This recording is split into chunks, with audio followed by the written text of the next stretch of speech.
ரொம்ப நாள் கழிச்சு இன்னைக்கு பைக்ல ஒரு டிராவல் பண்றேங்க. ரொம்பவே அழகா இருந்துச்சு. இது எப்பவுமே கார்ல போறதுனால, இன்னைக்கு பைக்ல போம்போது சிலு சிலுன்னு அந்த காத்துக்கு ரொம்பவே நல்லா இருந்துச்சுது. அப்படியே நாங்க எங்க வந்திருக்கோம் அப்படின்னு பார்த்தீங்கன்னா, பக்கத்துல இருக்க குவாலிட்டி டிபார்ட்மெண்ட் ஸ்டோருக்கு தான் வந்திருக்கோம். இங்க வந்து நான் வந்து பொருட்கள் வந்து என்னென்ன தீர்ந்திருக்கு அப்படிங்கிறத கொஞ்சம் மறந்துருவேன் பார்த்துக்கோங்க. ஆனா இதெல்லாமே கரெக்ட்டா ஞாபகம் வச்சு வாங்குறது எங்க வீட்டுக்காரங்க தான்.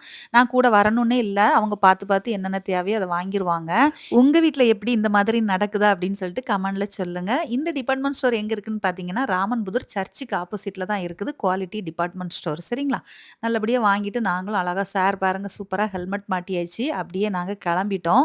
பைக்ல வந்த சந்தோஷத்துல அப்படி ஜாலியா பேசிட்டு வந்தோம். திடீர்னு ஒரு ஸ்பீடு பிரேக்கர் இருந்துச்சுது. இந்த நேரத்துல என்ன சொல்லியிருப்பேன்னு நெனைக்கிறீங்க? வண்டி ஓட்ட தெரியாதாங்க பார்த்து ஓட்டுங்க. இது யாரெல்லாம் சொல்லியிருக்கீங்க இந்த டயலாக்ன்னு சொல்லுங்க சரியா? நானும் அப்படிதான் சொல்லிட்டேன். அப்படியே வீட்டுக்கு வந்ததும், வீட்ல வந்து சப்பாத்தியும், நைட்டு கொஞ்சம் சிக்கன் இருந்ததுங்க. அதையும் ஒரு அவசர சோம்பேறி சிக்கன் செஞ்சுட்டு எல்லாருக்கும் சாப்பாடு குடுத்தாச்சு.